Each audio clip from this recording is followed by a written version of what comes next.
The committee will now come to order. Without objection, the chair is authorized to declare a recess of the committee at any time. This hearing is titled Transparency in Global Governance. Without objection, all members will have 5 legislative days within which to submit extraneous materials to the chair for inclusion in the record. Mr. Chairman. The gentleman from Texas is recognized. Yes, Mr. Chairman, my apologies, but I'd like unanimous consent to place my questions in the record because of an important meeting that I have to attend. Without objection, the gentleman's questions are submitted for the record. I now recognize myself for 5 minutes to give an opening statement.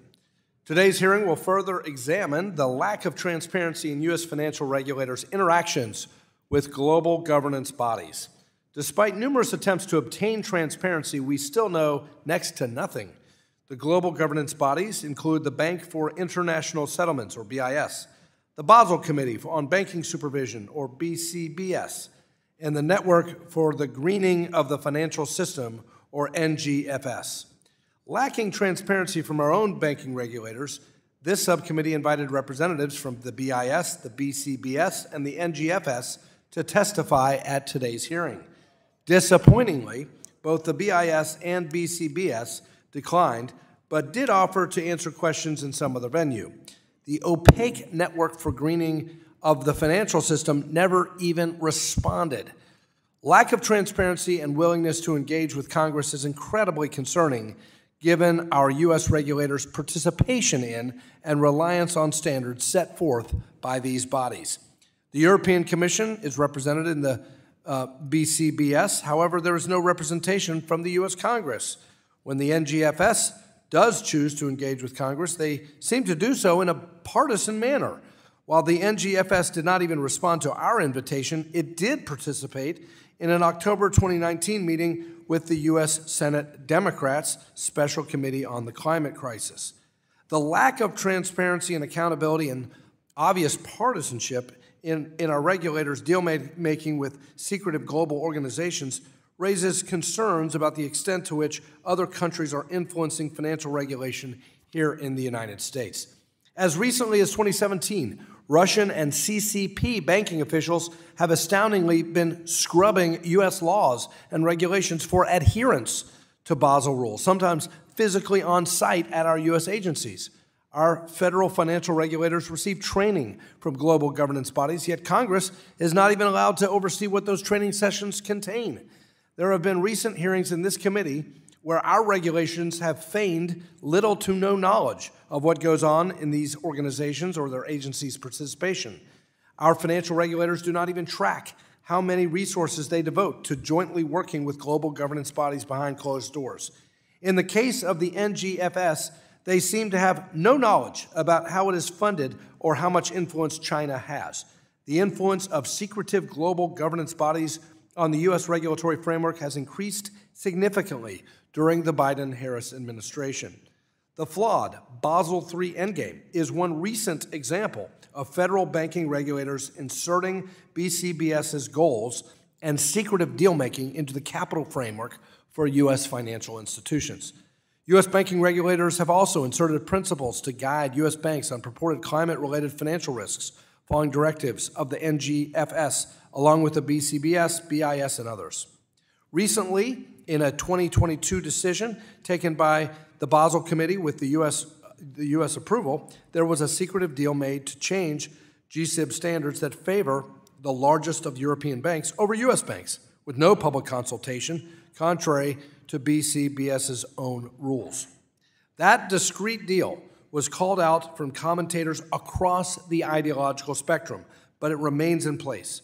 I sent a letter this week to the Federal Reserve asking whether they will continue supporting this discrepancy between U.S. and foreign jurisdictions' GSIB standards. To be clear, international cooperation and sharing of research results among peers and allies can be positive and help set rules of the road for financial markets.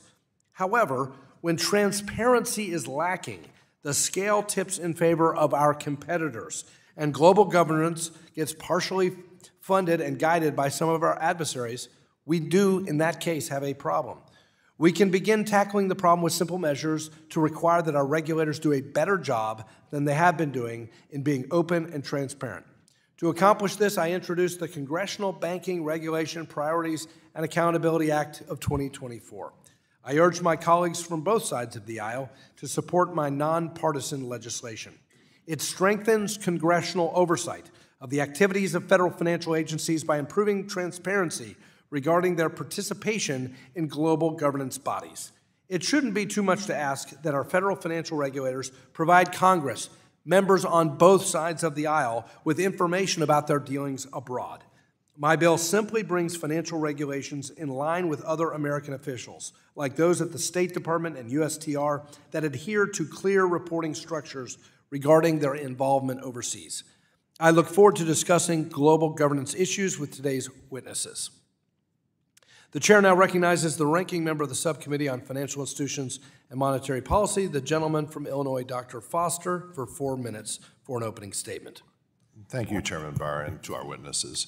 Today, the subcommittee will continue to examine the role of the U.S. banking regulators in international regulatory coordinating organizations. Intergovernmental organizations like the Basel Committee on Banking Supervision and the Financial Stability Board provide a critical venue for U.S. leadership in discussions of emerging risks to global financial stability. These and other organizations allow financial regulators from around the world to collaborate on non-binding standards meant to prevent a regulatory race to the bottom and provide opportunities to discuss emerging threats like those posed by artificial intelligence or internet-driven bank runs or climate change.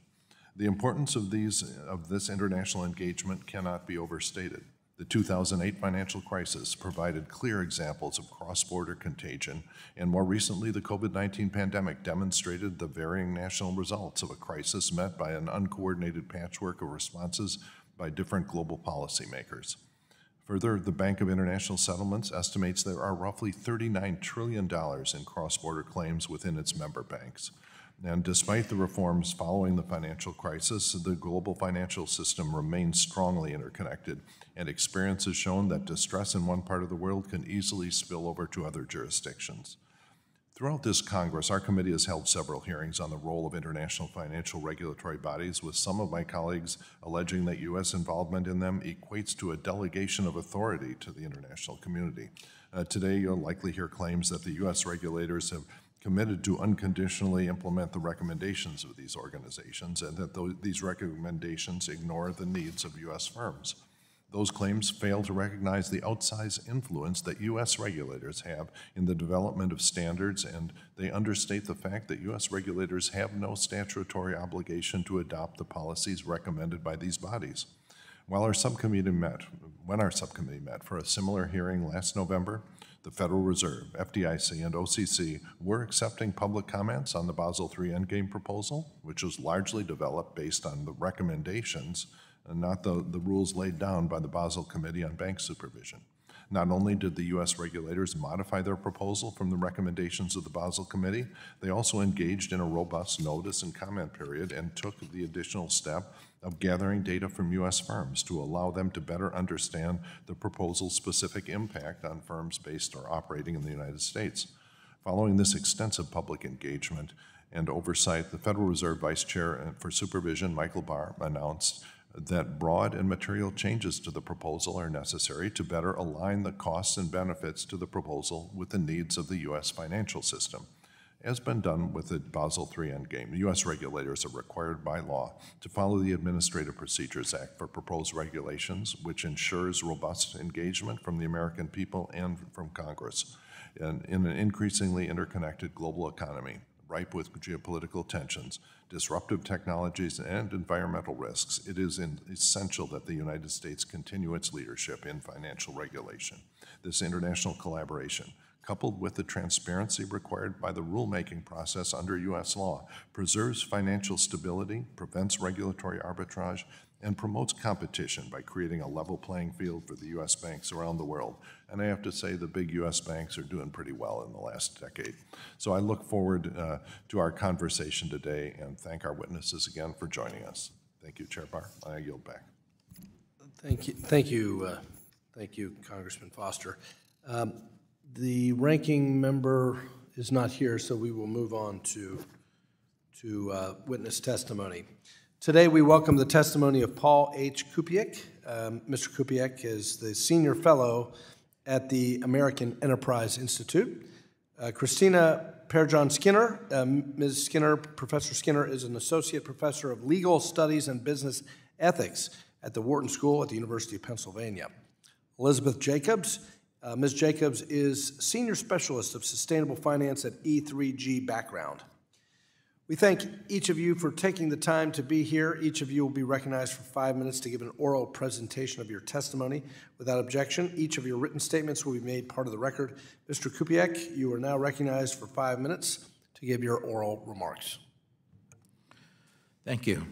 Chairman Barr, Ranking Member Foster, and distinguished members of the subcommittee, thank you for convening today's hearing and for inviting me to testify today.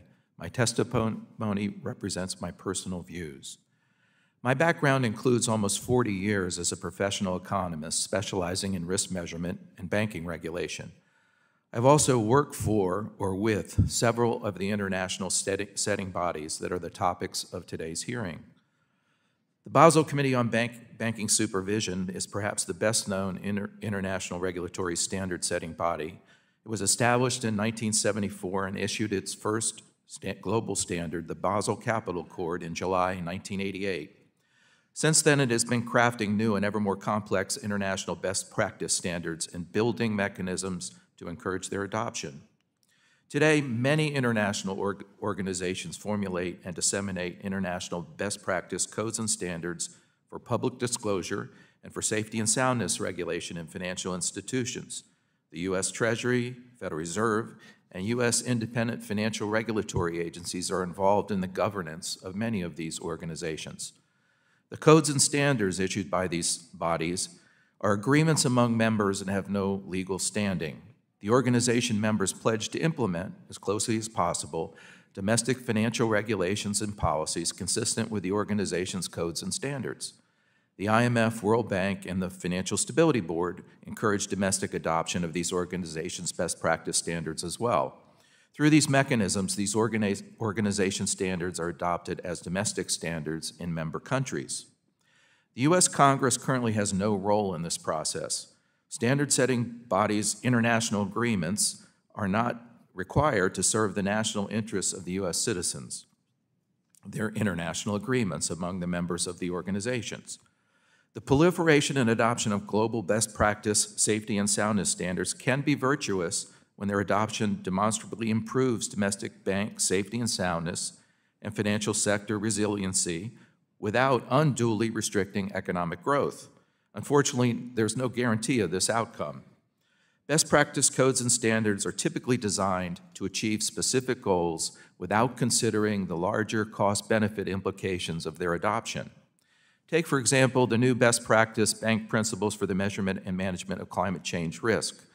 These principles have little to do with improving the current safety and soundness of regulated financial institutions. In fact, as I document in my written testimony, the Basel Committee's own public reports admit that there's no historical data showing that climate change risks have caused outside bank losses, let alone caused banks to fail. Instead, these new standards are designed to mitigate and measure future hypothetical risks that may or may not cause significant bank losses should they materialize in coming decades.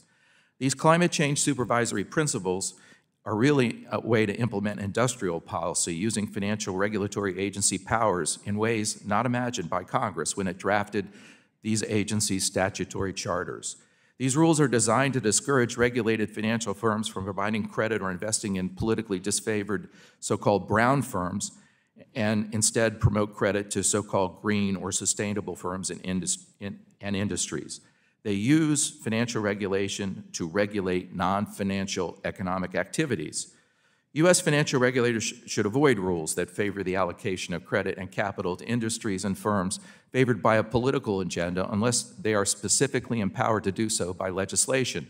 To do otherwise is unauthorized and unwarranted exercise of the regulatory power. In my written testimony, I document links between the current administration's political agenda and the new climate change regulatory policies adopted by our so-called independent financial regulatory agencies. Politically driven regulations are volatile and subject to change with each incoming administration. The regulatory uncertainty they create is wasteful It raises business and consumer financing costs and lowers economic growth.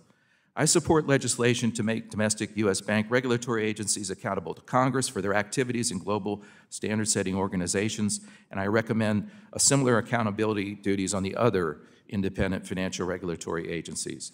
I would also urge Congress to revisit independent financial regulatory agencies authorizing statutes and explicitly limit their ability to pose new costly regulations to limit distant future hypothetical risks when there is no evidence that they pose an imminent threat to safety and soundness or financial stability.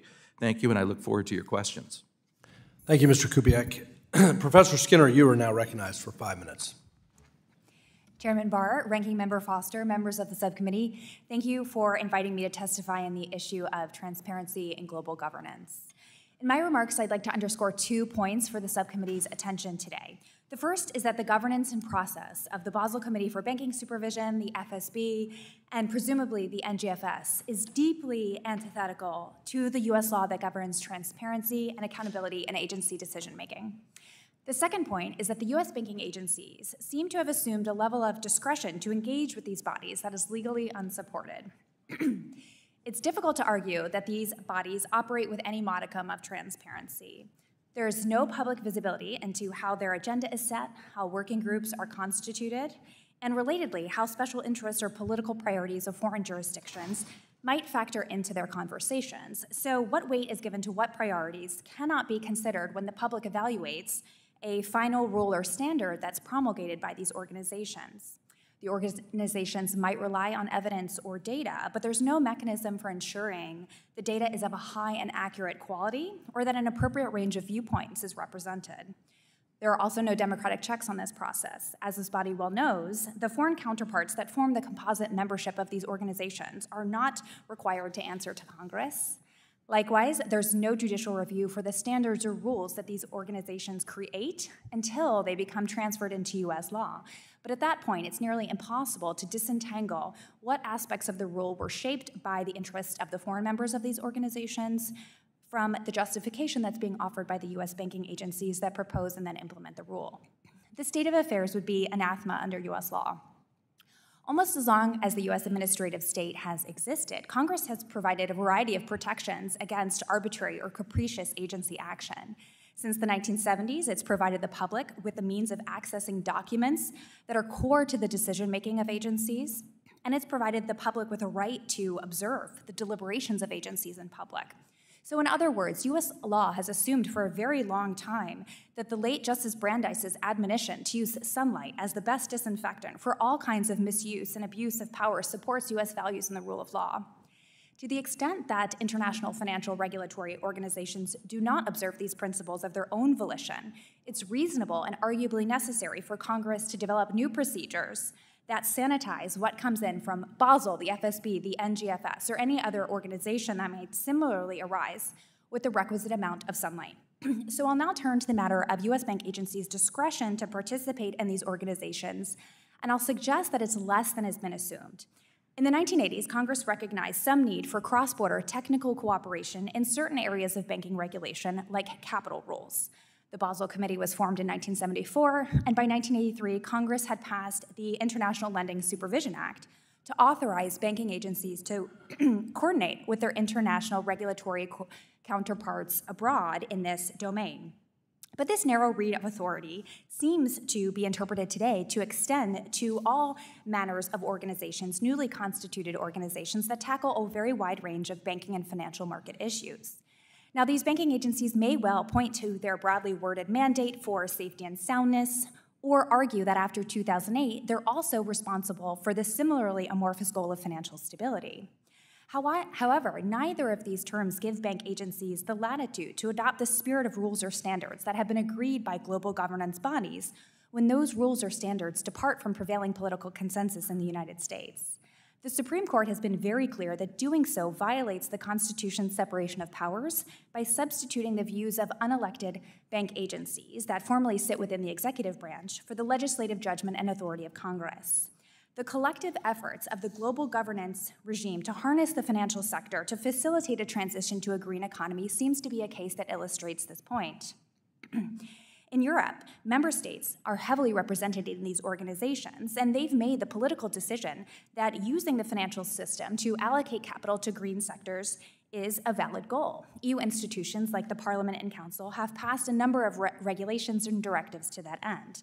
And this goal is clearly featured in Basel, the FSB, and of course the NGFS. On the other hand, there's no political consensus in the United States that banks can legitimately be used to facilitate a government and fiscal goal. There's a disagreement about how the state can or should use its authority over private sector banks, and that disagreement must be settled by democratically elected representatives in Congress, not by the discretion of bank agencies. And while international regulatory cooperation can be consistent with U.S. interests, Congress does need the appropriate tools to monitor their deliberations, which currently take place in cloistered settings. Thank you. Thank you. Ms. Jacobs, you are now recognized for 5 minutes. Thank you, Chair Barr, Ranking Member Foster, and esteemed members of the subcommittee for this opportunity to appear before you today. My professional career has been at the intersection of capital markets regulation and international cooperation. Prior to joining E3G, I had both the honor and the pleasure to work at the U.S. Securities and Exchange Commission for over 30 years. I had began work in the Office of International Affairs in 1989 when it was created under SEC Chair Richard Breeden, rose to a number of leadership positions there. Also had the good fortune to work with both the U.S. Treasury Department and the Office of Financial Research. I would like to have my statement reflect 3 key points. The first is international cooperation benefits U.S. financial markets, and U.S. regulators can promote U.S. interests internationally without ceding domestic authority. Mitigating the risks of climate change and finding ways to crystallize the economic opportunities of the transition to net zero should be a top priority for the U.S. and the U.S. financial sector. And there is transparency in international standard setting, and that transparency is supported by U.S. regulators. I'll use the capital markets as examples here, because that's sort of my home court, but a lot of the observations I make are also applicable to the banking sector. First and foremost, U.S. financial markets have long driven U.S. innovation and economic growth. In 2022, SEC Chair Gensler was speaking at a conference on the gold standard and observed that we're blessed with the largest and most innovative capital markets in the world. The U.S. capital markets represent 38% of the globe's capital markets, and this exceeds even our impact on the world's gross domestic product, where we hold a 24% share. U.S. citizens rely on their savings and investment portfolios to buy homes, provide their families with opportunities for higher education, save for retirement, and other life cycle events. It's long been a wise rule of thumb to strive to diversify investment portfolios, not put all your eggs in one basket. Diversification in a global economy can translate into investing in several different asset classes. Diversification in a global economy can also translate into taking investment opportunities available in other jurisdictions, including those intermediated by U.S. financial service providers. In order for U.S. investors to diversify responsibly, they need access to information and they need access to fair and competitive markets and exchanges. Staking out a U.S. leadership role in international standard-setting organizations sounds like an appealing way to improve U.S. investor protections as well as support U.S. economic growth. It does not involve the ceding of any domestic authority. It does involve U.S. banking and other agencies engaging with foreign counterparts to understand the full scopes of risks facing the financial institutions that they oversee and that operate globally. The Federal Reserve Board staff that testified earlier this year about participation in international groups, and I believe with regulators along with the OCC and FDIC, noted that they help shape international and standards and recommendation to the nature and needs of the U.S. financial system when they participate in these groups. They also underscored, with respect to the Federal Reserve Board, it does so only does policymaking on the basis of its own domestic statutory mandates and responsibilities in accordance with U.S. administrative law.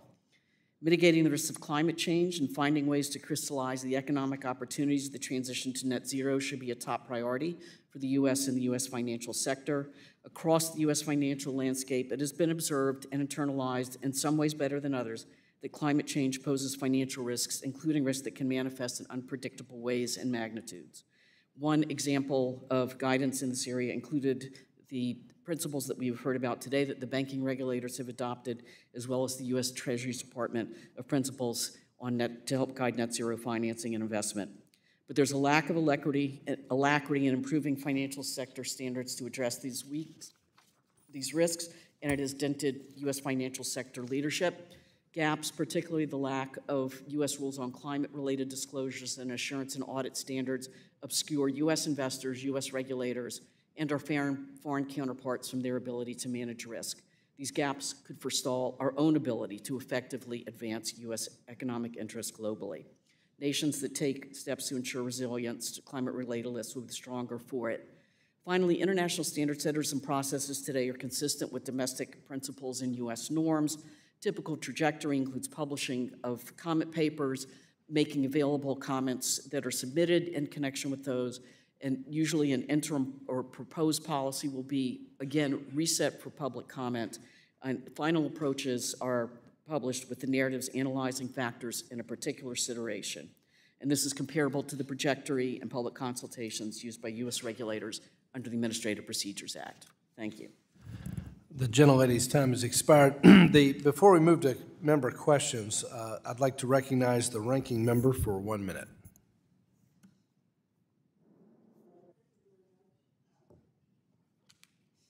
Good morning, everyone. We are exploring the topic of transparency, but not transparency as to whether small business borrowers are treated fairly by banks. No, my Republican colleagues oppose that type of transparency as they repeatedly try to block the CFPB's rule implementing Section 1071 of Dodd-Frank to make that data public. Instead, we're examining the Republicans' weird conspiracy theory that U.S. regulators don't work on behalf of the American people, but instead work for Europeans when they engage in international forums to ensure that we don't experience a global economic crisis or recession, and share best practices on dealing with the financial risk of climate change. We should support these international discussions, not fear them, to ensure that international standards reflect American values and promote a stable global financial system. I think that there's a lot more issues that we could be working on now. I appreciate the concern. I guess I appreciate it.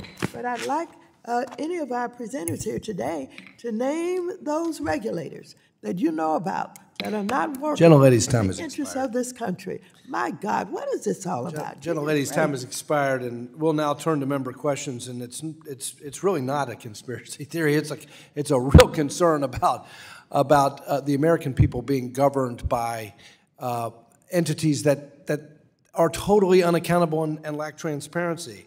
I recognize myself for 5 minutes for questioning.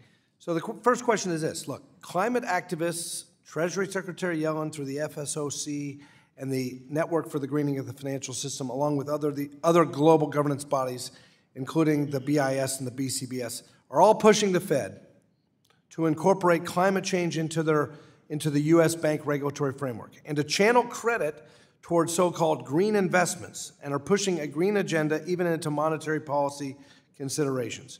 Professor Skinner, do you believe that the Federal Reserve's supervision and regulation responsibilities assigned by Congress provide a clear mandate for the Fed to engage in efforts aimed at channeling credit to favor certain assets and disfavor others on the basis of purported risks from climate change? No, I don't. The Fed's supervisory and regulatory mandates certainly do not support the Fed's efforts were they to have developed to proactively green the financial system.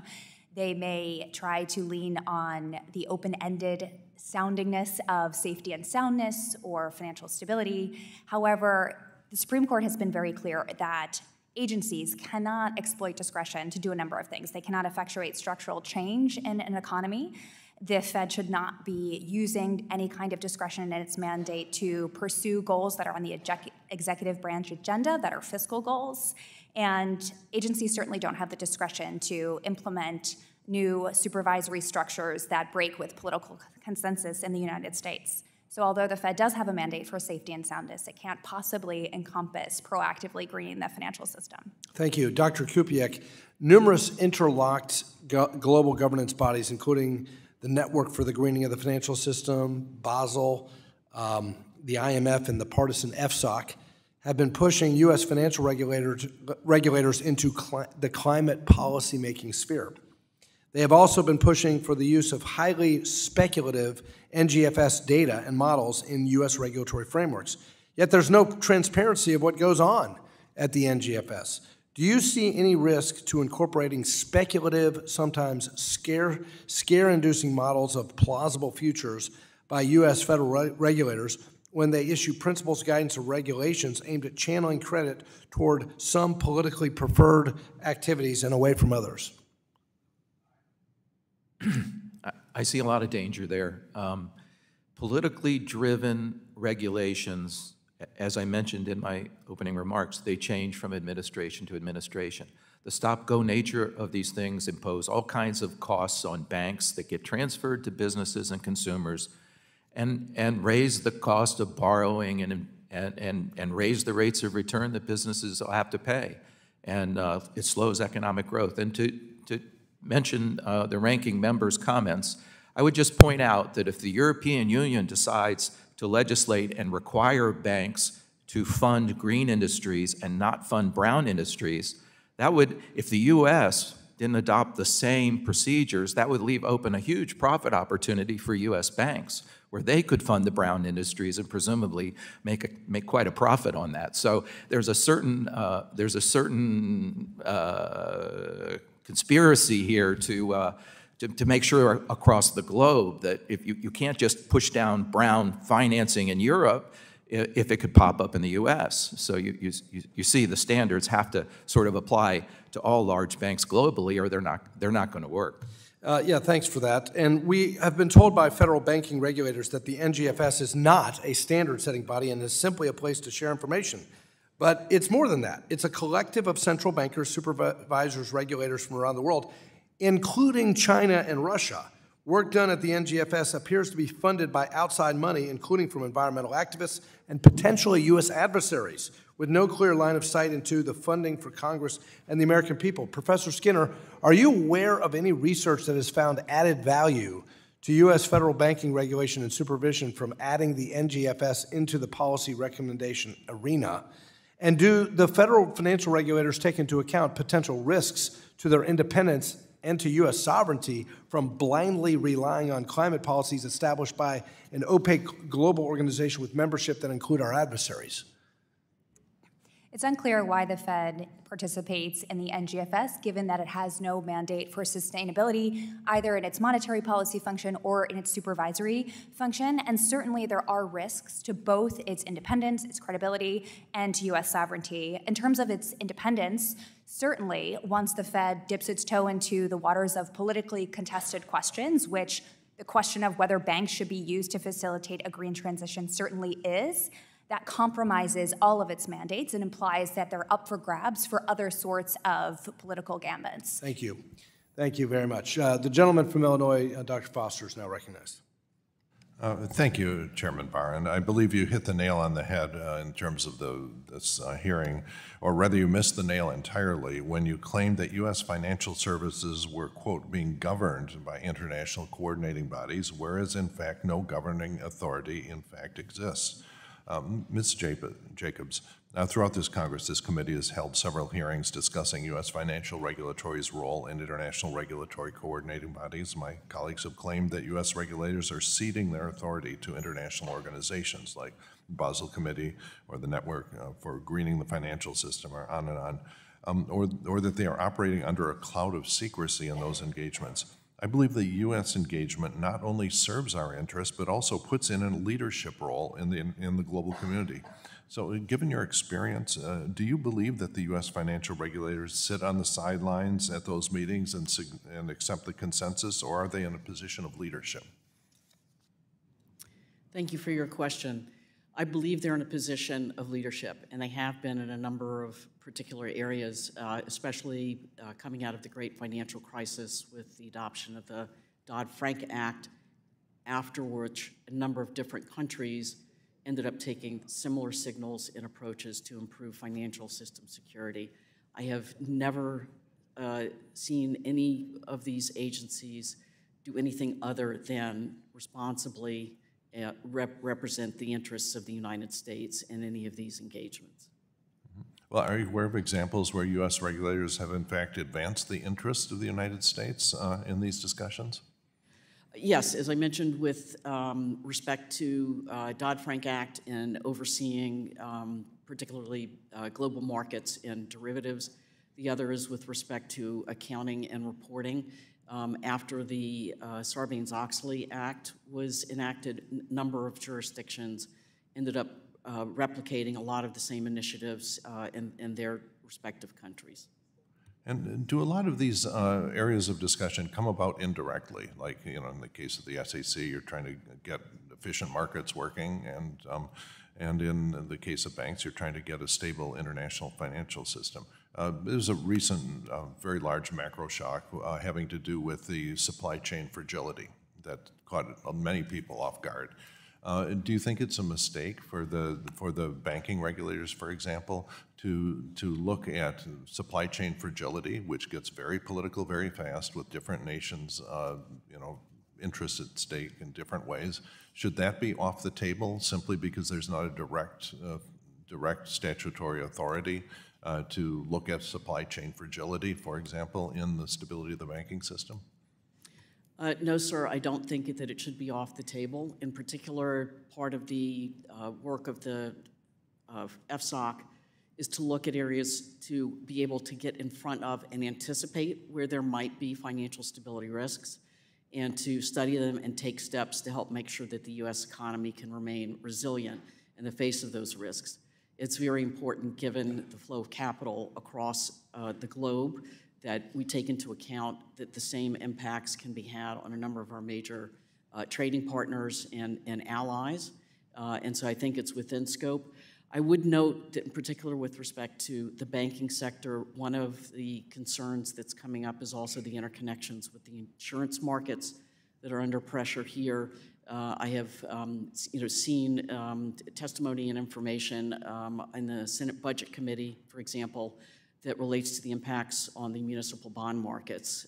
And I would put that type of situation squarely within the realm of U.S. regulatory considerations. Thank you. Yeah. So the insurance connection you're talking about is, basically insurance companies pulling out of Florida because of climate-related issues, and then that will have an impact on any regional bank that's heavily invested in real estate in Florida when they're, you can't get insurance anymore. So that's sort of indirect connection.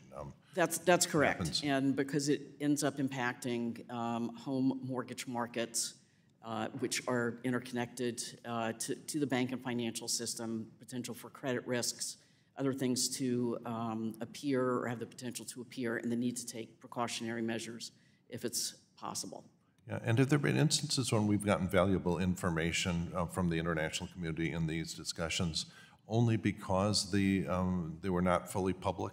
Can you have private discussions or semi-private discussions with regulators where you get information that you could not ever obtain in a fully transparent public venue? No, there's generally a couple of buckets that the information flows in cross-border discussions. The ones that I've mentioned before about transparency on policies and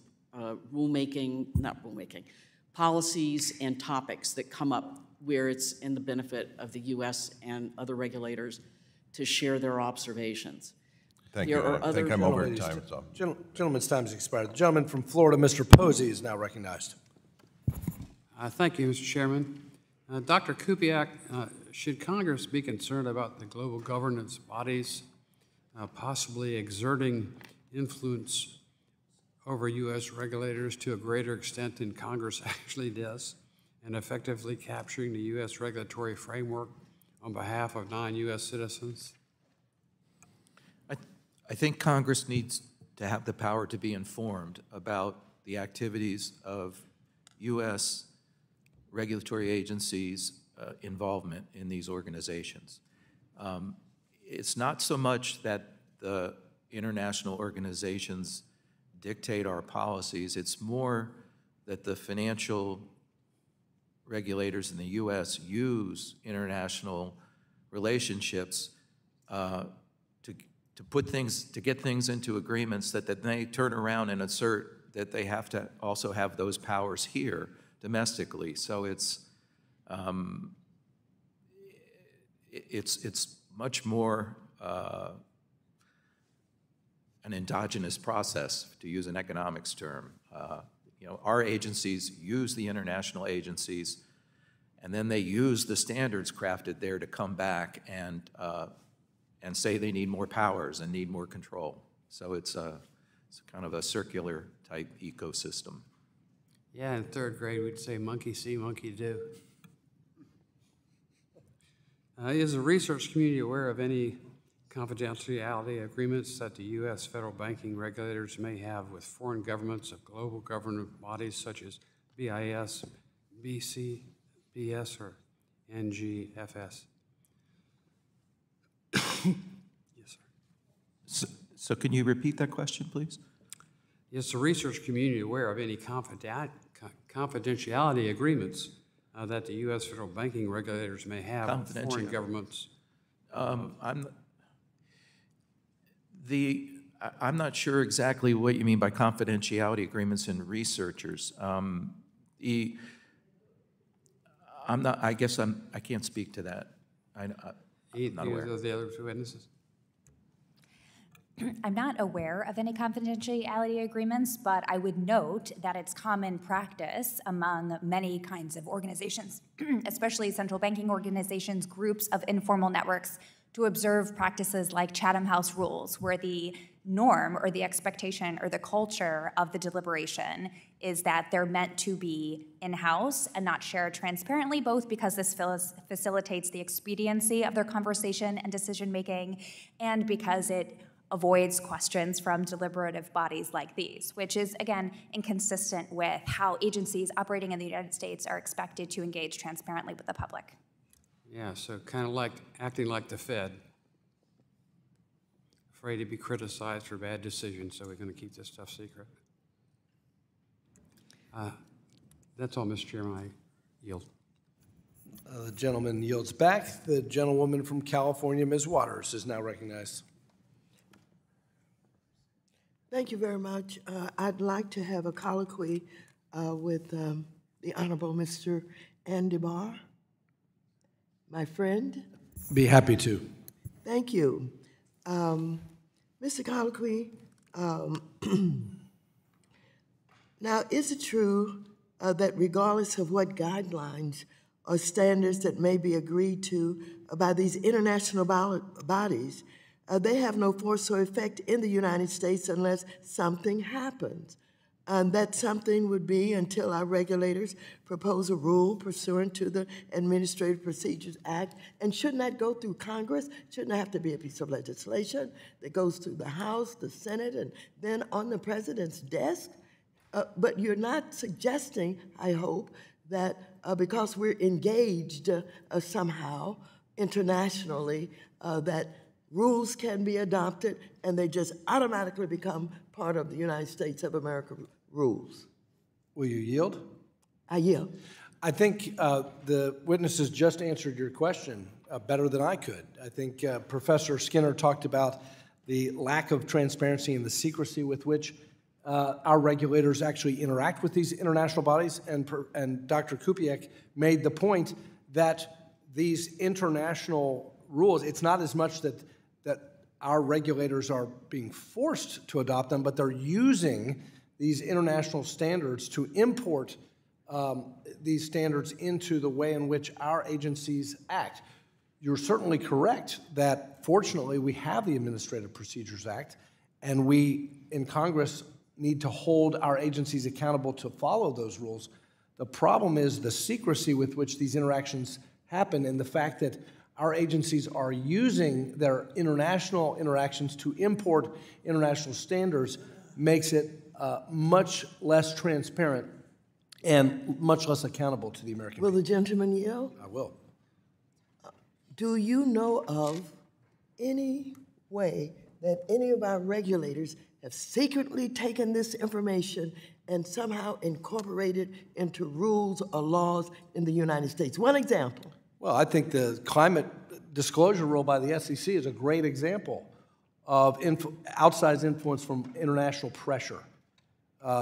This is a rulemaking by the Securities and Exchange Committee that politicizes allocation of capital, that discriminates against politically unfavorable or unfashionable industries, that requires public companies to disclose immaterial information that investors frankly don't want in the United States, that makes our country less competitive. And by the way, these international bodies that represent our competitors and adversaries, they're cheering this. They can't believe that American regulators would actually do this to our own economy, to their benefit. The idea here that we would actually bow down to international organizations and import their rules or their climate rules in punishing our own economy is craziness. Well, I think the fact that we're even doing this to our own economy is really startling, because we're punishing ourselves in the global competition with our adversaries. If the gentleman will yield, I can understand a disagreement that the United States should be interacting internationally, even though it's in the best interest. We can't build a wall around ourselves and not act internationally, particularly as it relates to the climate. This is a worldwide issue. You can speculate all you want or think perhaps, oh, they know something. Oh, and because our regulators came up with this information, they didn't create it themselves. They got it from those bad people that they're working with in the international community.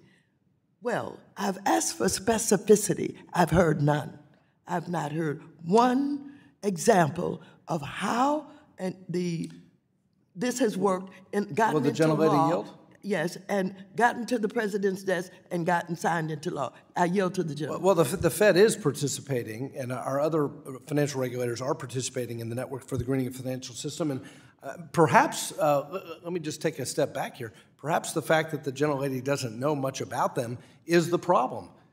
You know, we have differences of opinion and we have different political perspectives, but I think we all should want a little bit of transparency here. How are our regulators, you obviously care about climate-related financial risk, but don't you care about if we have minutes, do we understand how our regulators are actually interacting with these international bodies? I mean, if you want our regulators to engage in this kind of thing, let's at least find out what these proceedings look like, what discussions are being had, what data is being shared. I think the lack of transparency benefits all of us, even when we have disagreements about what U.S. regulation should look like. Let's find out what is happening in these proceedings with international organizations. The gentlelady's time has expired. The gentleman from Texas, Mr. Williams, is now recognized. Thank you, Mr. Chairman. U.S. financial regulators have been increasingly partisan in their regulatory agenda, often losing sight of their core duties and focusing instead on issues like climate change.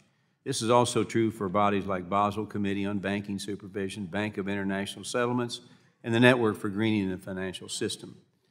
These global institutions are pushing U.S. regulators into becoming active in the climate space. It's extremely concerning, and we've heard today, to me, that we are allowing regulators to be forced into taking their eyes off the ball and focusing on an issue they have no business regulating. Our regulators must get back to ensuring the safety and soundness of the financial system, not playing partisan games and following the directions of global bodies that lack transparency and any accountability to the American people. So, Dr. Kupiec, do you see any risk in U.S. regulators pushing guidance and regulations toward politically preferred policies specifically on climate? Yeah, I think there's a huge risk. If the next incoming administration isn't a continuation of the Biden administration, Biden-Harris administration, the independent regulatory agencies, their whole agenda could change. They could change entirely the way they want to treat the FSOC. Climate change was not considered a systemic risk until Joe Biden signed an executive order in May of his first year in office directing the FSOC to basically find that climate change was a systemic risk and direct all the regulatory agencies to regulate it. This is a politically driven regulation. It is not an immediate safety and soundness concern for any bank. I'm not aware of any banker that thinks that climate change is an immediate concern, even in the next few years. maybe in a decade, maybe in 3, maybe in 100 years. We don't have any certainty or sense of when the risks, even if they will arise or when they'll arise. So the immediate paying all this attention to climate change when they're ignoring all the unrecognized interest rate losses in the system and the concentrations in commercial real estate, the things they should be focused on, the things that caused banks to fail recently, and the systemic risk exception to cover all deposit insurance. Those are the things they should be worried about, not implementing climate change principles at this point in time, in my opinion. Thank you for that testimony. Professor Skinner, in your testimony, you mentioned that there is a complete absence of democratic monitors over global governance bodies. Congress has no way to conduct oversight over the BCBS, FSB, or NGFS. Therefore, there is no way to ensure transparency or accountability over the decisions of these bodies are making. These organizations can continue to grow their influence and change their mandates whenever and however they wish. Congress can only hold accountable the U.S. regulators who often bend to the mandate of these international standards. It is important that we hold our regulators accountable to the American people, not foreign bodies that operate in the shadow. So, Professor Skinner, could you elaborate on the risks associated with a lack of democratic monitors over these global governance bodies, and how can Congress increase our oversight of these bodies in a way to protect U.S. interests? Thank you. So the primary and most immediate risk is that there's no natural check on how wide the remit of these bodies expands. The term financial stability has no globally shared meaning. It's never been defined in legislation or in any other rulemaking in the United States. So the danger is that if there are no democratic checks on how these bodies operate, and in turn, the banking agencies interpret their authority to engage in financial stability-related work in a limitless fashion, then there's no end to the number of issues that they can tackle under the heading of financial stability risk. When you couple that with the fact that much of this happens in the realm of supervision, which is informal in and of itself, there's a tremendous amount of discretion that U.S. banking agencies have, both to engage in these fora, which, as we've discussed, is opaque, and then import the spirit or ideals or norms into supervisory practice, which itself is not really subject to the APA because it's a lot of informal action. And so hopefully I've somewhat addressed the ranking member's question about specific examples as well outside of the formal rulemaking process that are problematic. We've got limited time. Real quick, I'll ask you a short question. Could you elaborate, Professor Skinner, on how smaller and community banks are impacted by these standards set by opaque international bodies? Yes, I think it's very difficult for small and community banks. They're not really meant to be covered by the rules that are formulated in these bodies because they're really meant to be dealt with internationally active, systemically risky banks. And so transposing them into community banks, as has been done with the climate supervisory guidance, is really part of a bigger effort to make it more difficult to sustain the three-tier model of banking. My time. The gentleman from California, Mr. Vargas, is recognized. Thank you very much, Mr. Chair. First of all, thank you again for this hearing and thank the ranking member for convening. Also, want to thank the witnesses. I'll ask the first question I asked all the witnesses that come before us. Do you believe in climate change? If I could have you raise your hands if you do. I see 2 hands raised. I believe the climate changes over time. Do you believe climate change is also caused significantly by human activity, the burning of fossil fuels? I don't think that's a settled issue yet. So, okay, so I'll disregard everything you say then. Well, but because it's your choice. It is my choice, and I will, because I think there's a scientific consensus on this now. And that's why I always ask it, because it's interesting when we first started having these hearings, I started asking, it was interesting, most of the Republicans would say no. And now virtually all of them do. So far there's been 2 that haven't, you and another gentleman.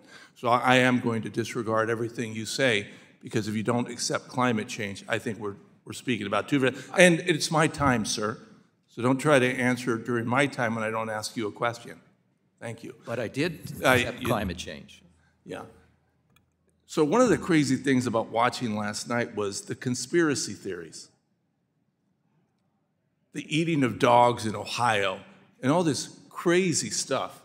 That wasn't the Republican Party that I used to know. They used to be very stable people, that believed in science, believed in family, and all these other things. And the ranting and raving of a madman last night was almost insane to watch.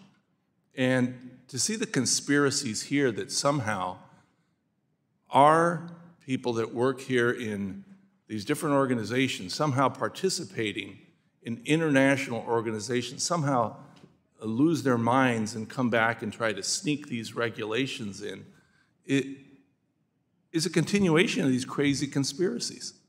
I mean, I honestly, I don't get it. This wasn't the old Republican Party that I understood and I like. I didn't, by the way, I didn't grow up a Democrat or a Republican. I had respect for both parties. Not until I was an adult did I choose to be a Democrat, and I'm proudly a Democrat now, but I had respect for the Republican Party. They've seemed to have gone off on this crazy conspiracy theory world that doesn't meet reality. I'm glad that at least I believe probably a Republican believes in science and climate change. Now, the question of systemic risk, since I'll just talk to you two, you don't believe, one believes and the other doesn't believe in the climate risk, that it's systemic. Doctor, if I could have you speak to a professor first.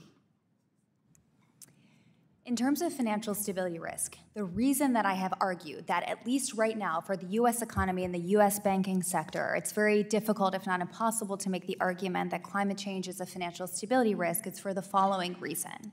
In order to demonstrate a financial stability risk, we would need some kind of verifiable credit risk lurking on the balance sheet of big banks, so that if that credit risk were manifest and caused the insolvency of a big bank, you would have spillover effects of the kind that we had in 2008. But in order for climate change to pose that kind of credit risk in a large systemically important bank, a number of bad things would have to happen first, and taken together, it's extremely unlikely right now. For one, a wide range of corporate America would have to be unable to repay their loans. Their loans would have to be impaired because of some kind of physical or transition risk. If that were to come from physical risk, we would have to see massive kinds of physical storm series events transpiring across the country and the world at once, given how geographically and sectorally diverse these banks are. If it's transition risk that we're concerned about, then we'd have to assume that there was a very sudden and abrupt transition in policy that would make it impossible for businesses and banks to plan or adapt. Okay, Jacob, do you agree with that? Thank you very much for the question. What I do believe is that climate risk does equal financial risk, and that has been taken up both in consideration with respect to potential for credit losses as well as operational risk. The way through to help better manage, as I've mentioned, is providing information to the markets, to market participants, and the SEC's rule was driven by investor demand. But I also think that the opportunities are also being overlooked with respect to the transition. And in particular, I know one of the issues that has come up in discussion with calibrating Basel standards is... My time is up, so I'm going to yield back. Thank you. The gentleman from Georgia, Mr. Loudermilk, is recognized. Thank you, Mr. Chairman. Thank you all for being here. Let me address something before I ask my questions. A leading climatologist testified before Congress several years ago, and someone who believes in climate change and the human cause in it. And what they testified is something that my friends on the other side continue to ignore.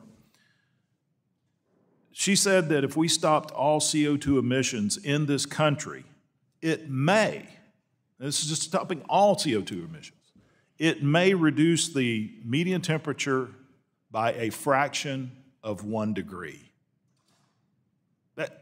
So what that tells me, the U.S. isn't the problem here, and this is what the other side ignores. If you would adopt that human emissions is what is causing global climate change, as we say in Georgia, it ain't us, it's China.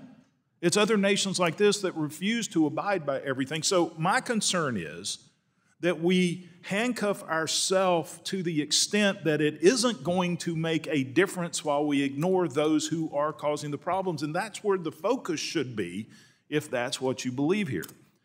With that, Professor Skinner, next week the House will be considering a package of bills targeting, quote, woke bank supervision through enhanced accountability to Congress, among other things, but these bills aren't just about short-term climate or social policy.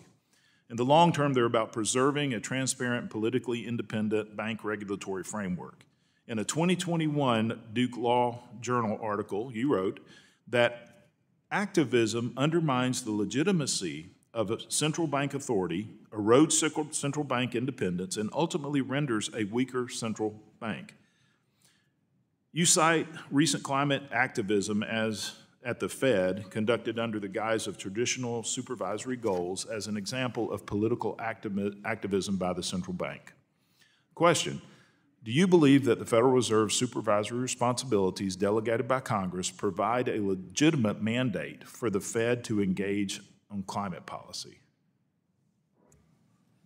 I do not believe that this Fed's supervisory mandates gives the Fed the authority to attempt to proactively green the financial system in the way that Europe has chosen to instruct its banks to do, to try and allocate capital toward green sectors of the economy and away from brown sectors of the economy. It's possible that the Fed is trying to thread a delicate political needle by appeasing both sides, trying to cordon off its monetary policy from accusations of greening while making its supervisory policy more open to the issue. But in my opinion, that simply compromises the independence and the credibility of all of the Fed's functions. I appreciate that. Follow-up question. The Federal Reserve, like other U.S. bank regulators, touts their political independence. Yet, as my colleagues have pointed out, the Fed is also a member of a litany of foreign non-government organizations like BCBS, BIS, NGFS, and others. As Mr. Barr said, we are concerned that banking regulators have taken activist-funded, non-binding recommendations from these organizations and translated them into binding supervisory requirements. My colleagues across the aisle say that the regulators aren't being influenced by these NGOs. The question: would you agree that taking non-binding recommendations and implementing them in binding requirements and real-world programs amounts to influence? Yes, I'm sorry, Ms. Skinner, yes.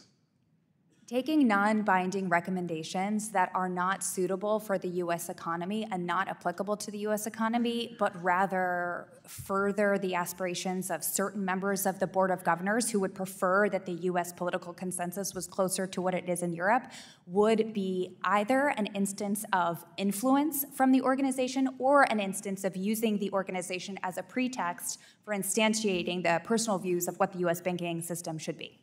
So taking recommendations and turning them into regulations that are, as you put, designed for foreign countries, that doesn't fit into our regulatory framework, our banking framework, our free enterprise, free market system. Is it not detrimental to the health of our economy, our banking system, and our financial institutions when they are forced into a regulatory environment that doesn't fit not only in their business model, but in the economic model of the United States? Yes, I believe it's detrimental to our banking system, our financial system, and possibly has knock-on effects for other aspects of economic security and geopolitical positions of the United States. All right, thank you. I yield back. The gentleman from California, Mr. Sherman. We see that the regulators have listened, at least to some degree. They're republishing the proposal. And in their republication, which still will need input from this committee and others, they're going to appropriately treat not only low-income housing tax credits, but green energy tax credits. We see that they're going to properly take into account private mortgage insurance as reducing the bank's risk. But we see also a continuing tendency to favor investments in big companies and publicly issued bonds over small. They still want to say that there's only a 65% risk weight for publicly traded companies, which is an attack on Main Street. We have a limited amount of capital.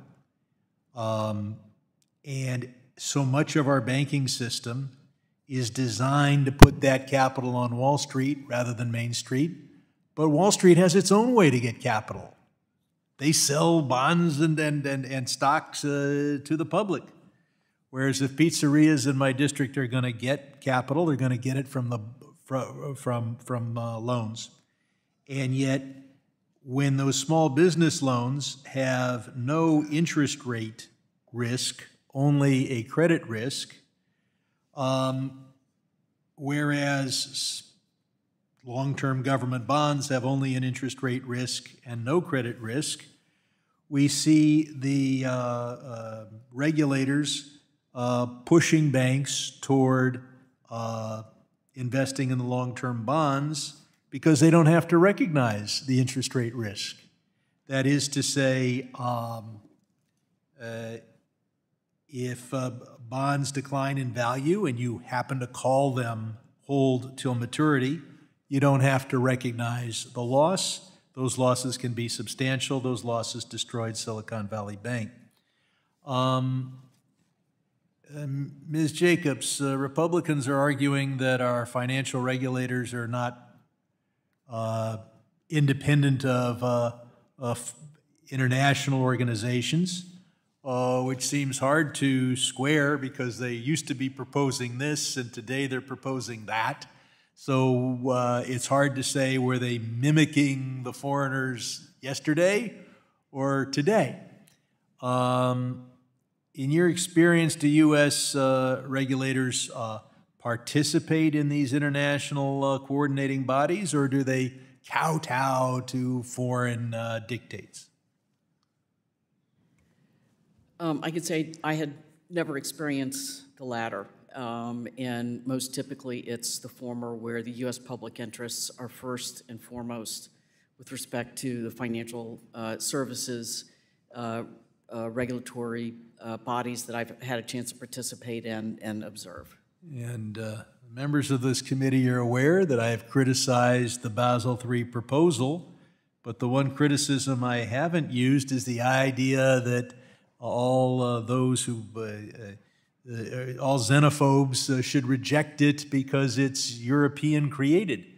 The fact is that kind of both sides are wrong on this. Those who favored the proposal were saying, oh, this is wonderful, we're coordinating with the rest of the world. And the opponents said, oh my God, you're coordinating with the rest of the world. And then you actually read the Basel III proposal, and it's very different from what the rest of the world is doing. So I hope that as we go forward with this process, that this will be the last hearing where we're focused on xenophobia.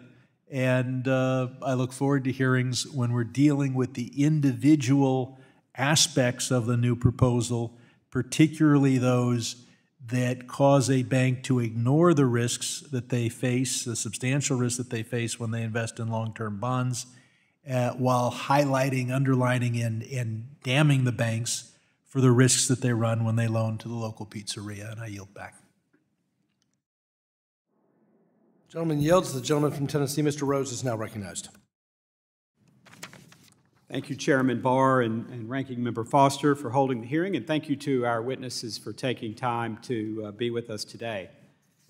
As I review the topic of today's hearing and looked over your testimony, I can't help but feel a certain amount of fear learning about how much influence foreign organizations are having in the American financial system. When it comes to members of the Network for Greening the Financial System, as of May 29th, you have the Bank of Russia and the People's Bank of China as members. To put it frankly, it scares me to hear that our financial system could be being influenced by countries that want to see our country's downfall and have been very forthright about that. Professor Skinner, do we have any idea just how much the Network for Greening the Financial System is influenced by our foreign adversaries? I think that's a significant part of the problem, is that we really don't have much of an idea at all what goes on at the NGFS. What we do know is that it's formally part of the Central Bank of France, the Banque de France. We do know with a high degree of likelihood that it accepts grants as part of its funding from the philanthropic arm of lots of different climate activist groups or corporations. And we know that the Federal Reserve, at least in significant part, relies on the scenario analysis work that the NGFS has done, even though technically I believe it's still in an observer status. So there's a tremendous amount of opacity, and in my opinion, it's one of the most problematic aspects of the U.S. participation in this framework, precisely because, on the one hand, the U.S. Federal Reserve has no mandate to engage in the kind of proactive greening that is the reason for being of the NGFS, and we have absolutely no idea how it's really funded. And if this was transpiring in the U.S., if the Fed was directly taking grants from private organizations, that would be an ethical nightmare for it. Sure, and just following up on that, Professor Skinner, if the global governance bodies, such as NGFS, were subject to outside scrutiny, such as public meetings and visible rules, could we better ascertain the influence of China and Russia on these global governance bodies? Yes, we certainly could, and so I think the proposed bill takes important steps in that direction.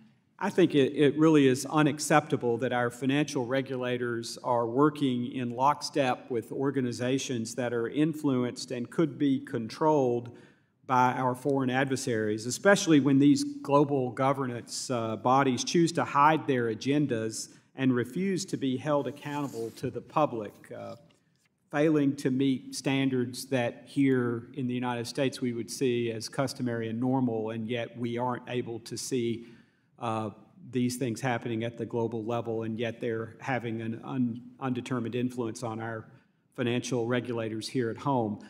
Not only are global governance bodies secretive and opaque, but we also are learning that these bodies provide training to U.S. regulators and supervisors on things like bank supervision.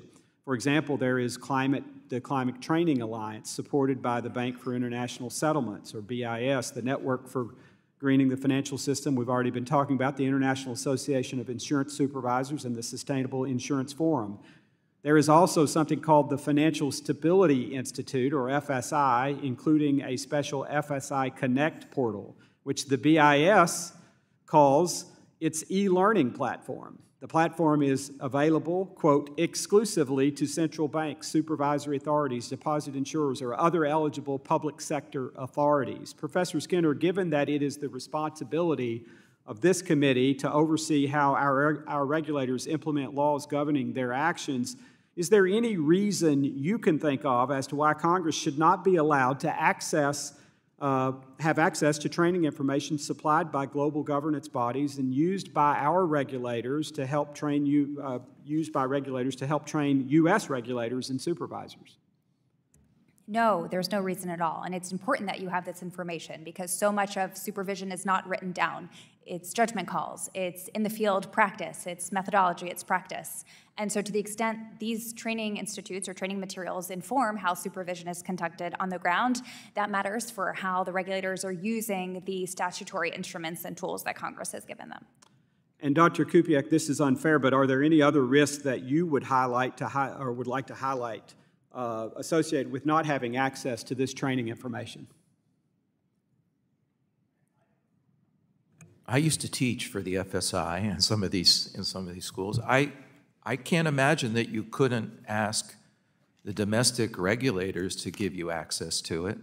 You may want it on your own, and you may think you have a right to that, and I wouldn't disagree. But you could press the Fed, for example, to allow your staff to access the materials. I don't see why not. Thank you, and sorry for the short time, and I yield back. Chair, the gentleman from Illinois, Mr. Kasten, is now recognized. Thank you, Mr. Chair. Thanks to our witnesses. And I guess I just want to start by just voicing a note of sadness. I'd remind everybody that the idea that climate change is real, the idea that the U.S. should play a leadership position in the world, was not always a partisan idea.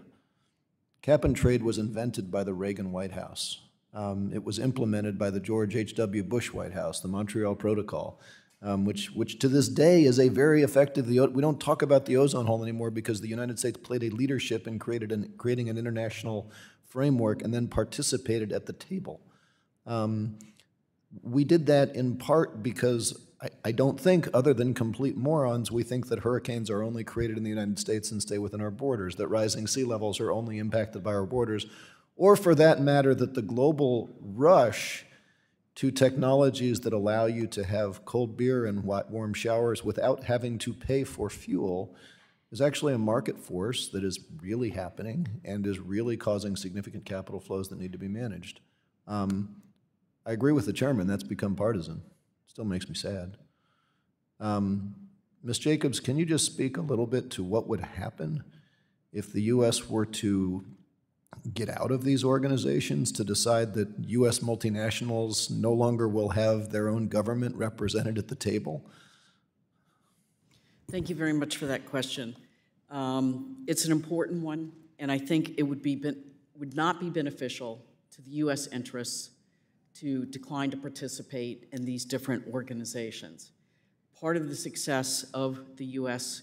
capital markets, banking markets, is because of the rules and regulations that we have. And these engagements in these organizations help us to export them.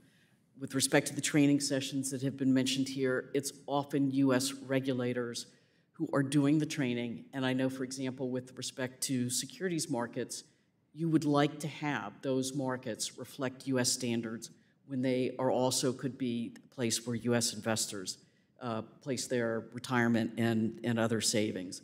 I give a tremendous amount of credit to public servants that I've worked with and know that they have the U.S. public interests first and foremost when they participate in these organizations, and it's incredibly important that there not be a void in that regard. Moving on to you, Ms. Skinner, I think you've made the point several times that the United States financial regulators, other regulators, should not interfere and pick winners in energy markets. Saudi Arabia famously is the low-cost swing producer of oil. I think you'd agree, I would certainly agree, but I just want to confirm, would you agree it would be bad U.S. policy for the United States to threaten to withdraw all military aid from Saudi Arabia unless they opened the taps to lower the price of oil, benefit U.S. consumers, collapse the shareholder value in oil companies so that the green energy industry could succeed? Would that be bad policy? That is out of my toolbox. Oh, I'm asking Ms. Skinner. Would you support the United States using our military strength to force Saudi Arabia to lower the price of oil? Unfortunately, military strategy is also outside of my area of expertise, but to answer the question that I think you're driving at, I agree that I have testified that it is not the position of banks, the government, to tell banks where to allocate capital. I've also said that. But I'm just saying, the United States has a lot of tools. Pardon me? The United States has a lot of tools. Saudi Arabia could open the taps and massively lower the price of oil that would decimate the U.S. oil industry. It would also accrue to the benefit of U.S. consumers. Should the United States do that? Well, the United States should certainly not allow banking agencies to use their judgment in order to potentially exacerbate geopolitical risk by, for example, making it more difficult for... Look, here's the reason I asked the question. In October 2020, Donald Trump called Saudi Arabia and said, we are going to withdraw all military aid from Saudi Arabia unless you lower production because we need to raise the price of oil because it is hurting U.S. oil producers. Did anybody in this room, other than me, object to that? If we are arguing that the United States should not prop up industries, let's understand that the fossil industry is unable to compete against the technologies that are coming. Now, I get it, right? Project 2025, this Republican agenda, is trying to pull us out of all of these agencies because the fossil industries are petrified that they cannot compete in a world where there are cheaper energy sources available. That is causing huge flights of capital. It is hurting parts of the country that depend on resource extraction. They're all Americans. We need to look out for them. But let's not sit here and pretend that we're just pro-market. You've said many times you support brown energy. I support cheap energy, reliable energy, affordable energy. That is a role for our financial regulators, our global financial regulators, and it is an international question. Yield back. I wonder why intermittent renewables need subsidies. With that, the gentleman from Wisconsin, Mr. Fitzgerald, is now recognized. Thank you, Mr. Chair. The new sustainability regulations require European banks to report the ESG status of corporate customers. Companies will need to show that their lending practices support companies with good sustainability records. Furthermore, They'll need to prove that they're loosening ties with firms that are poor ESG performers. This is the type of social engineering our constituents are so concerned about happening here in this country. To Mr. Kupiec and Ms. Skinner, Treasury Secretary Yellen has said she opposes these regulations, but what can Congress do to ensure the Biden administration is actively pushing back on the EU and other regulators that push these policies? Thank you for the question. So again, as I've testified, there is no political consensus that mirrors that which exists in the European Union around their Green Deal, which is to say there's no political consensus that the U.S. banking agencies should be channeling capital to green sectors, right? So the question on the table is not necessarily whether governments should do something about climate change, but whether they should require the banking sector to facilitate that goal. And because we don't have this shared political consensus, I agree with you that it's important Congress have the tools to be able to look under the hood to see if that is in fact the objective that is permeating some of the standards promulgated at the BCBS and the FSB. And so I think the steps proposed in the bill today take important measures in order to give Congress the ability to ask U.S. banking agencies how they are representing U.S. interests, what interests have featured in their bill, and to establish a system for regular reporting on the interests that factor into the negotiations. Very good. Mr. Kupiec? Yeah, I think of it a little differently, I think, than you. I think that it's a policy of this administration to promote green energy and to discourage brown energy, that the president signed an executive order to that effect, telling the FSOC to find climate change as a systemic risk and directing the agencies to promulgate rules and regulations to mitigate climate change systemic risk. And then they used the Basel Committee on Banking Supervision to craft principles that then they have to bring back home. So I view a chain here. So I think it's the intention of the executive branch to do this, and I do not think it's in the remit of regulatory agencies to. Climate change is not a current safety and soundness issue, and I don't think they should be regulating it. But the FSOC disagrees with me. Well, I agree with you. I think that should matter. As we know, Dodd-Frank supplied the statutory basis for the 2013 Basel implementation rule. However, U.S. regulators seem to assume that Dodd-Frank continues to supply a statutory basis for implementing or fine-tuning Basel III 13 years later. So this raises a question on whether regulators are moving beyond U.S. law rather than simply acting in response to Basel commitments. To Ms. Skinner, did you believe this is consistent with recent Supreme Court precedent that limits the discretion of the executive branch?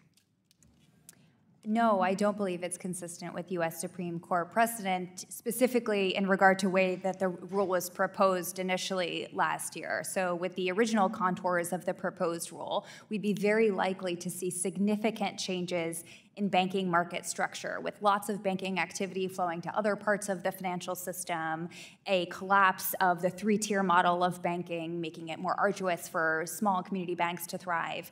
And so this kind of structural transformation of the economy would be something that Congress would have to have clearly instructed the banking agencies to do with a rule, and they wouldn't be able to just rely on an old 13-year-old statute for that authority. So let me continue. Many of the priorities discussed in the Basel Task Force reflect the national priorities and, I guess, domestic law of various members, which are not necessarily consistent, right, with U.S. law and priorities.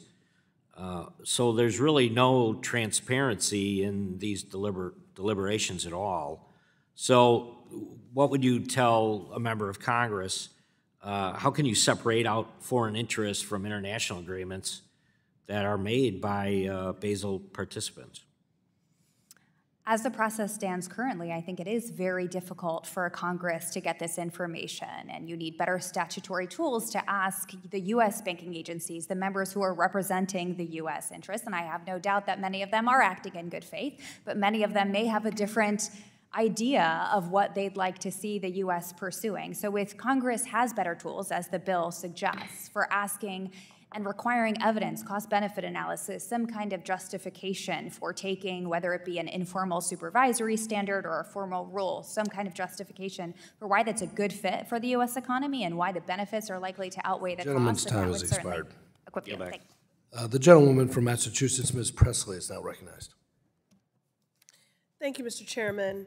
I've spoken many times in this committee about the costs of climate change, the cost to families in my district, in cities like Chelsea and Everett, when neighborhoods are flooded, the cost to farmers and agricultural businesses who face lower crop yields that lead to default, the cost to millions of Americans who inhale wildfire smoke and suffer from heart and lung diseases. The stakes could not be higher.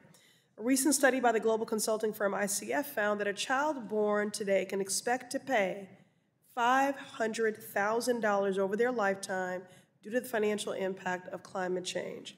As we debate the merits of various policies, I urge my colleagues to think about what world we want to leave behind for our children.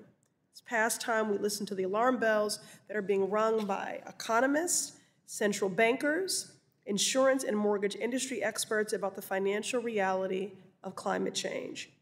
Now, earlier this year, the Federal Reserve tested a climate risk scenario with the 6 largest banks to evaluate their resilience, and the results were abysmal. Banks that we have deemed too big to fail are grossly unprepared to deal with the reality of climate change. They have gaps in information, deficiencies in basic risk analysis, and modeling challenges. To put it simply, they are not prepared, and the consequences could be disastrous. So regulators and Congress must step up and strengthen our financial system. This scenario analysis by the Fed is exactly what we need more of, even if the results are far short of where we need to be. Ms. Jacobs, do you agree that the Federal Reserve should expand this climate risk scenario analysis to include all large banks that are stress tested annually? I would agree with that statement and know that there has at least been interest that they will continue to learn from the scenario analysis that was conducted. But there is a great deal of concern about the data gaps that exist to allow informed decisions about that, and that it needs to be made more of a priority. And in particular, the interconnection with the insurance markets. These markets and these regulators we were talking about don't operate in a silo within our financial markets, and it's actually channels of interconnectedness that systemic risks can get amplified. Thank you. In fact, at a Basel Committee meeting earlier this year in April, the Fed blocked strategies by our EU partners to address climate-related financial risk. This is a dereliction of the Fed's duty to address risk in the financial system. Addressing climate risk is part of that mandate. Ms. Jacobs, the Fed is clearly behind the curve compared to our international partners. What steps have other countries taken that U.S. regulators should also adopt? Thank you for the question. In addition to enhancing and improving scenario analysis, there have been a number of different, as I mentioned, cross-sector impacts is important, and authorities in the UK and Europe have undertaken recent stress test efforts to better understand what the implications for those are. There's also hope that there will be more disclosure made available, both in the banking and the insurance sector supervisory mechanism, with proposals that are available for public comment and available for this committee, as I had appreciated earlier this year, to bring in the U.S. regulators to ask them about this. This is typically the way that these issues end up getting implemented in international discourse, is bringing in the regulators that are directly accountable to the legislative bodies. Thank you. The attacks on international collaboration I've heard from my colleagues across the aisle today make clear that they care little for U.S. leadership on mitigating climate and financial risk. But here's the bottom line. U.S. engagement around the world makes our interconnected economy safer and enables us to be a global leader on the issues that truly matter. Thank you. I yield. The gentlewoman from California, Ms. Kim, is now recognized. Thank you, Chairman.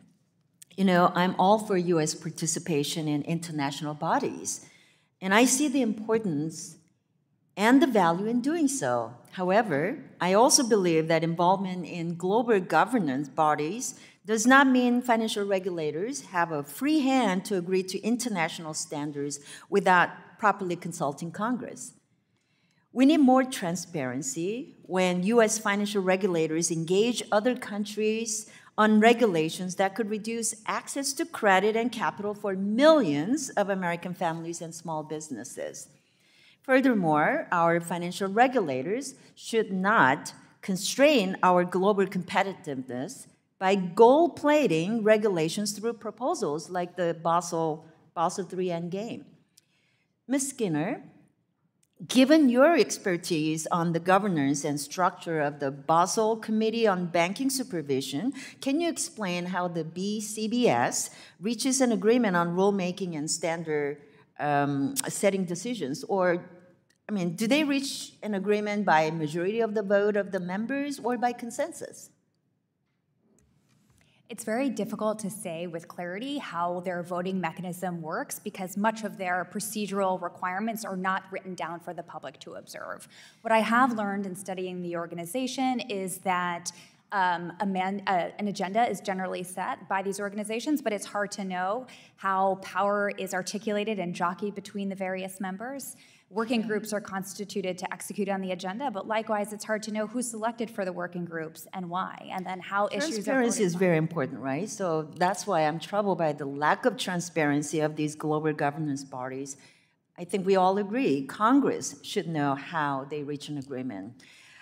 So let's continue on. It's my understanding that one of the goals of the BCBS is to harmonize regulations across jurisdictions and decrease the risk of financial instability. Unfortunately, on one hand, we have jurisdictions that are watering down their Basel Endgame proposals. On the other hand, we have the US, which is gold-plating the Basel Endgame proposals. That doesn't sound like harmonization to me. So do you think this BCBS is doing a good job in harmonizing standards and regulations? And if not, can you talk to us, what could they do to improve harmonization without usurping the US regulatory framework?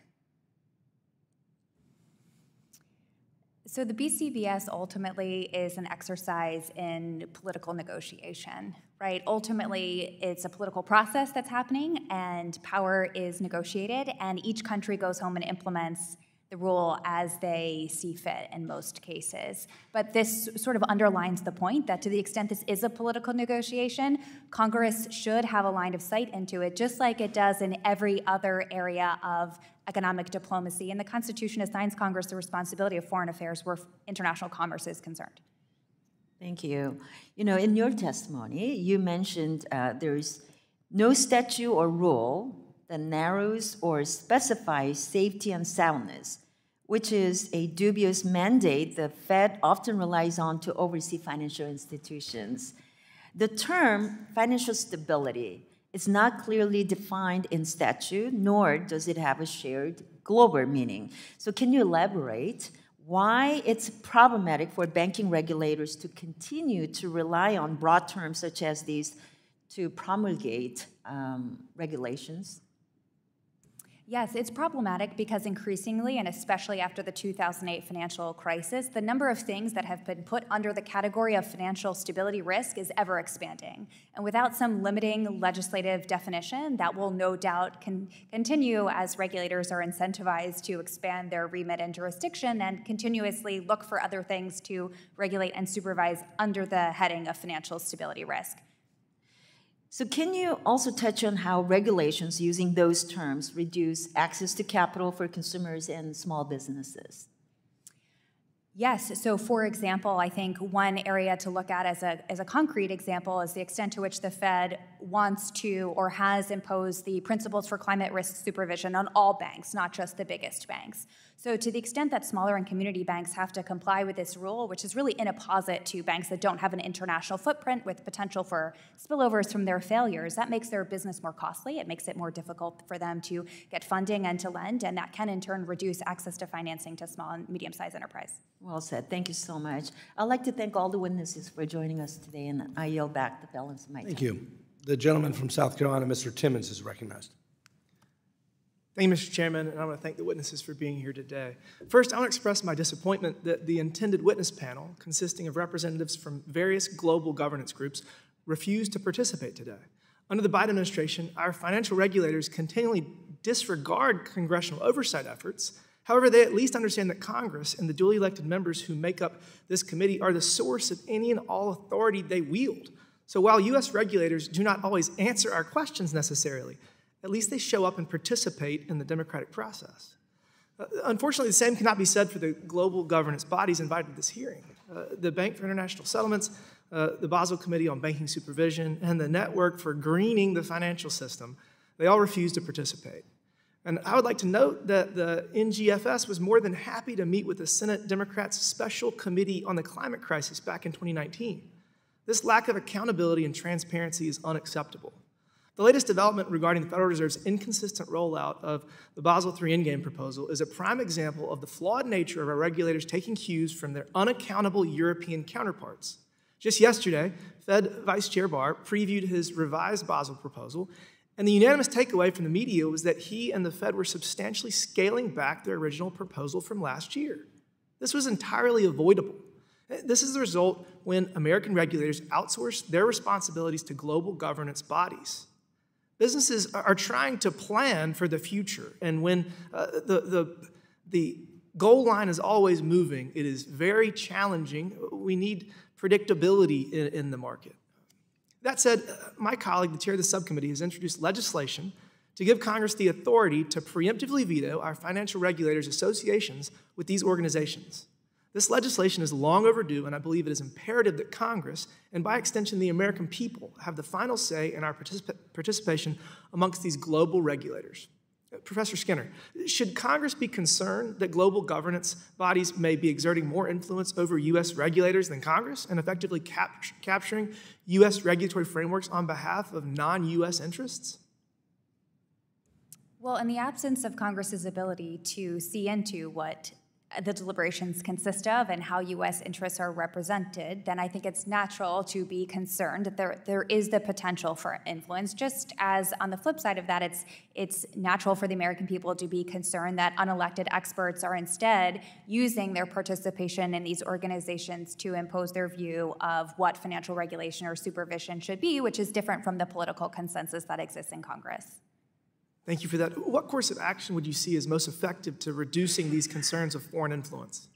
So, yes, thank you for the question. I think it was suggested at various points that it would be a shame for the U.S. to withdraw from its participation in these organizations, and I agree, it would be a shame for the U.S. to withdraw from its participation in these organizations, with the exception of the NGFS. However, it's very reasonable for Congress to have a procedure, as has been proposed in the bill, for having a say over whether joining new groups or joining new work streams of existing groups is consistent with U.S. interests and the structure and strength of the U.S. economy. The Senate ratifies treaties for a good reason, and this is no different. It arguably has a larger impact than many treaties that we're a part of. Let's go back to the speech Fed Vice Chair gave yesterday. One thing that struck me as I watched was that he said the Fed will still take public comments on the entire Basel III Endgame proposal, even if it is not in the re-proposal set to be released in the next few weeks. He also said that just because something was not included in the re-proposal does not mean the Fed has made a final decision on that topic. I mean, it's kind of wild. Mr. Kupiec, why is Barr insisting on this partial re-proposal when it seems like the whole thing is being rewritten and nothing is final? Why not just re-propose the entire thing? I don't have an answer for that one. I don't Again, businesses are trying to plan for the future, and the continued uncertainty creates major challenges. A follow-up, Mr. Kupiec, do you know of any examples where agencies have behaved similarly, and how do we avoid future situations turning out like Basel? I think the Securities Exchange Commission wrote or attempted the greenhouse gas emission disclosures, the same sort of problem, right? I don't think that they rolled that out and then they had to walk it back, and I don't think that that's been finalized yet. So I think these are contentious regulatory policies that there's not a lot of agreement on, and that's why they have to revisit them so many times. Thank you for that. Everything that we need to do here in Congress needs to be for the purpose of making sure that the U.S. economy continues to be one of the best places to have a business and make sure that we're competitive in the global economy. And with that, Mr. Chairman, I yield back. The gentleman yields back, and I want to thank our witnesses for their testimony today. And before we conclude the hearing, I want to respond to the ranking member's question about specific examples. Well, we know from this report right here, for example, that global governance bodies are actively surveying and monitoring U.S. federal banking and other regulators for adherence to their desired policy positions. As an example, the FSB and the Network for the Greening of the Financial System jointly surveyed numerous U.S. federal regulators, including the Fed, the FDIC, OCC, and FHFA. They asked 43 detailed questions, and I wish to submit this climate scenario analysis by jurisdiction report for the record. Our federal regulators dutifully complied and devoted U.S. federal taxpayer resources to responding to the FSB and the NGFS survey on whether or not they're doing climate scenario analysis in their regulatory framework, and if not, why not, and when they will get going. Our federal regulators appear far more responsive to these international groups than to U.S. Congress, at least in terms of answering questions and being accountable to them. Let me yield to Dr. Foster for some closing remarks before we wrap up. No, I just want to point out that when they survey all the different bank regulators in the world, I bet you everyone reads the U.S. sections more carefully because the U.S. shows leadership. There's an interesting article in Foreign Affairs about how crucial the actions of the Federal Reserve were during the financial crisis in the last couple of months. So, and it is instances like that when there's a crisis, particularly, that the world looks to the U.S. for leadership, and that's because what we do matters, and it's not a bad thing that that all the bank regulators throughout the world look at what their peer regulators are doing. And I just don't think that's a bad thing. They're lessons learned, and as long as this nightmare of how some cabal giving directions that must be obeyed to our regulators, as long as that remains a fantasy and not reality, I think that that what we're looking at is something which is a net good for the stability in the United States and the world. Thank you. Yield back. And I would note to my good friend here from Illinois that the bill that's been noticed for this hearing does not prohibit the U.S. from leadership on the world stage, does not prohibit U.S. participation in these international bodies, but provides us transparency and more information about these interactions between our regulators and these international governing bodies. Without objection, all members will have 5 legislative days within which to submit additional written questions for the witnesses to the chair, which will be forwarded to the witness for their response. I ask our witnesses to please respond as promptly as you are able. This hearing is now adjourned.